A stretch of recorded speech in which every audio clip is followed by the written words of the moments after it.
Hello दोस्तों, आज हम बारहसिंगा हिरन के बारे में रोचक तथ्य जानेंगे।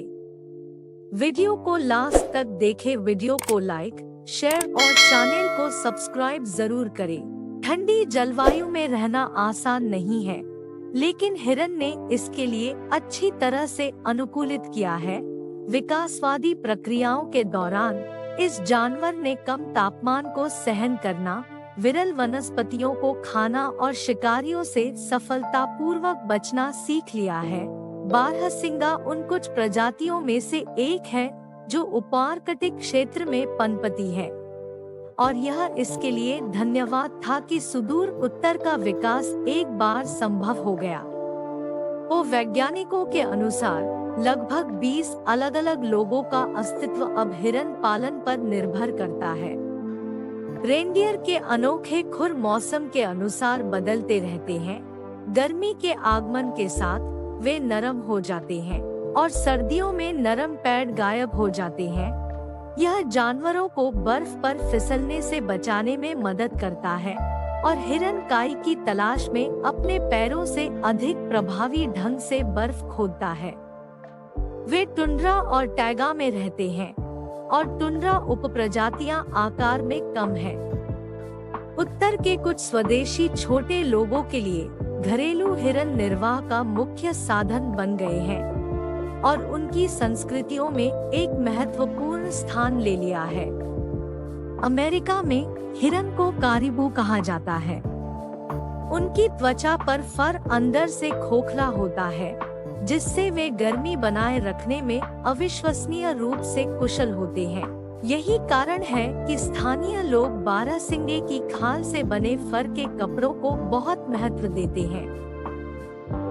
ये जानवर उत्कृष्ट तैराक होते हैं और इस बात के पुख्ता सबूत है कि कैसे वे बहुत कम पानी के बावजूद 5 से 7 किमी चौड़ी नदियों में तैरते हैं। तापमान: हिरन की अधिकांश प्रजातियां केवल नर पर सींग उगाती हैं, लेकिन उत्तरी हिरन में मादा पर भी सींग होते हैं। हिरन के सींगों में बहुत सारा कैल्शियम और अन्य उपयोगी पदार्थ होते हैं। जब हिरन उन्हें गिराते हैं, तो विभिन्न कृंतकों द्वारा सींगों को जल्दी से खा लिया जाता है।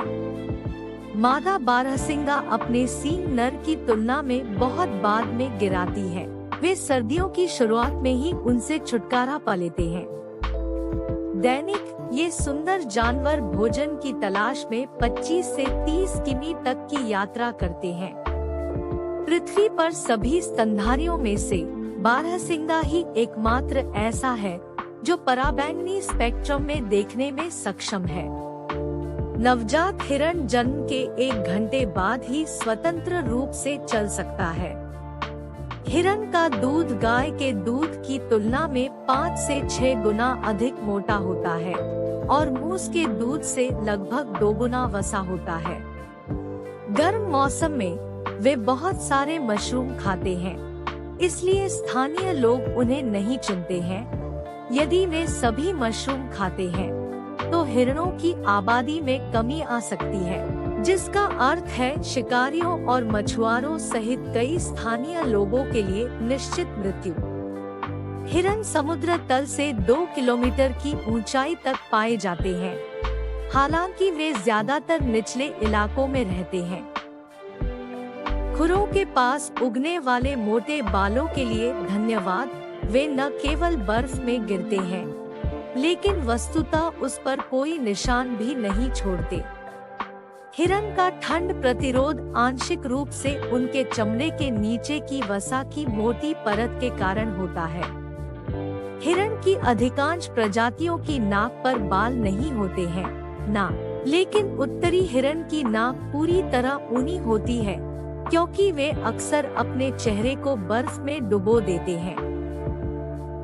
क्योंकि उत्तर की ठंडी परिस्थितियों में बहुत कम भोजन होता है, वहाँ रहने वाले हिरन जो कुछ भी पाते हैं उसे खाते हैं।